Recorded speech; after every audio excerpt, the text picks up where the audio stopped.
welcome. It's another new week, which is the second week of March, and we have some great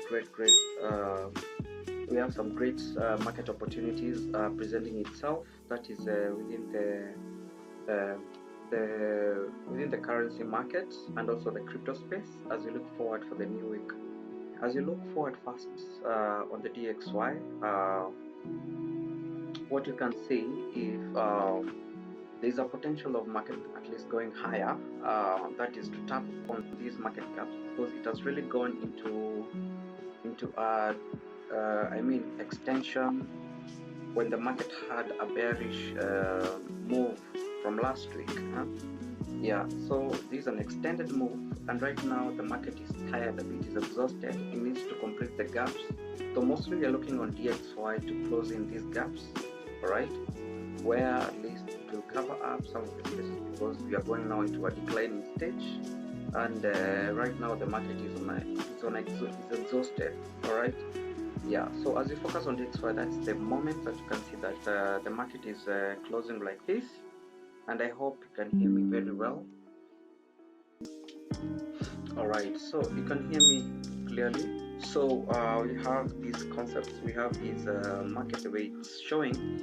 There is a high potential of just price increase. So it depends with the price on how it will react today, because we can see that there's another block here which has been created, and the market now did a dump all the way to the downside, and also so it will depend on how the price will go and break out this other block which has been created here to the higher side, or a rejection might occur in the New York where the price will dump.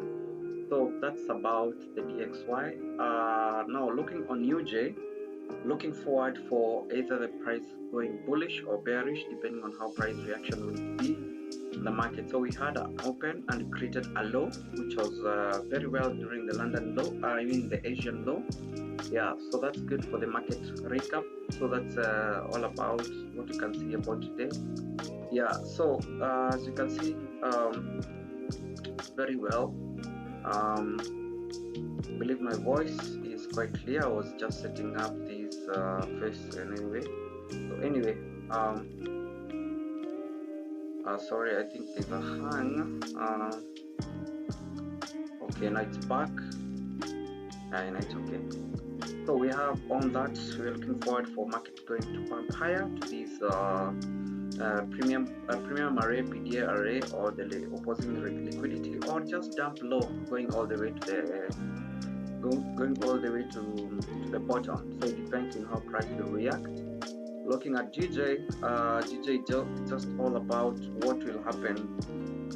That is on these time frames. So on the high time frames on 1 hour, we can see highs and lows have been created on this consolidated area, and this where there is mostly accumulation which is happening before now the breakout. So what you can see here, there's a rejection block which is being done here, being seen here. There's a rejection block, and you can see rejection block is it's whereby the market has really pumped so low, and then leaving with a candle with a good wick, with a long wick, the way you can see, showing rejection of buyers. More pressure on the buying side, which is coming, and low pressure on the selling side. So that's a rejection block which is seen there. You can see the premium PD array which has been created here by the week, which was formed from last week on Thursday. And as you can see right now, there is a breaker block which has been created right now from last week on Friday to today. So it needs to be either to be broken or less. So as you can see on the 15 minutes, so it will depend on how price reacts, either for the swing high to be broken, all right, this is a swing high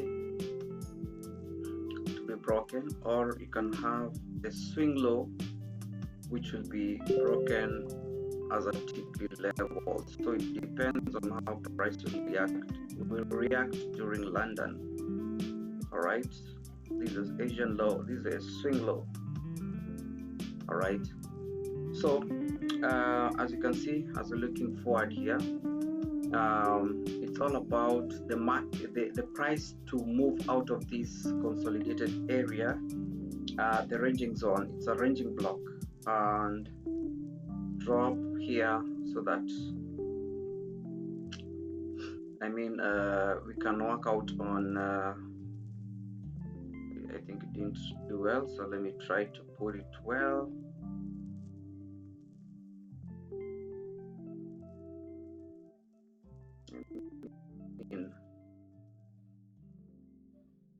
Yeah, something like that, here, and all the way to the bottom. So that's what I'm looking at. So it will depend on how the price will react, just getting out of this consolidated area. So I can put also that is breaking out of 190, 316. That's a good zone for GJ to break down. So how about gold? Gold we have now on long term, we can see the gains. So it will depend on how it will happen. So I have the long term on daily, all the way from daily. You see what has been happening. We have the advancing stage all the way from accumulation. Okay. Anyway, let me put in the weekly view so that you see on what you're seeing.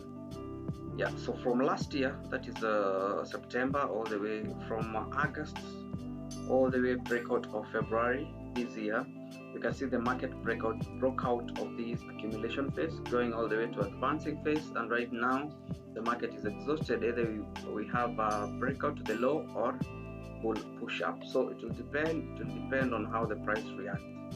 Yeah, so it will depend on how price will react. So that's a 4-hour, and the list on this chart I usually mark it on 1 hour. So it will depend on how price reacts mostly. And CPI is it might complete the move for this week. So looking at fundamentals, this is a 4-hour chart. 1 hour from 4 hour. Those gold.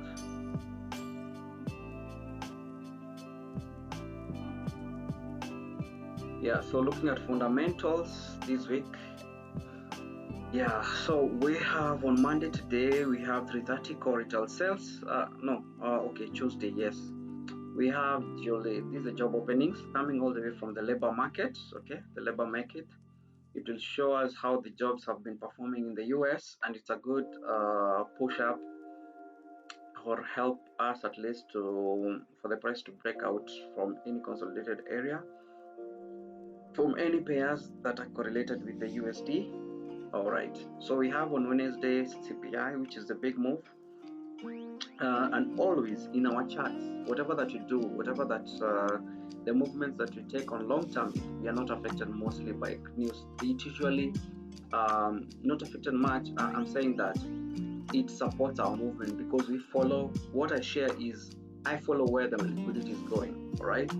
So for the long-term move, for the counter trend, whatever, the news always supports us. Either it's just a pullback, but we have taken our specials, even if you want. Then if it comes back, we are good.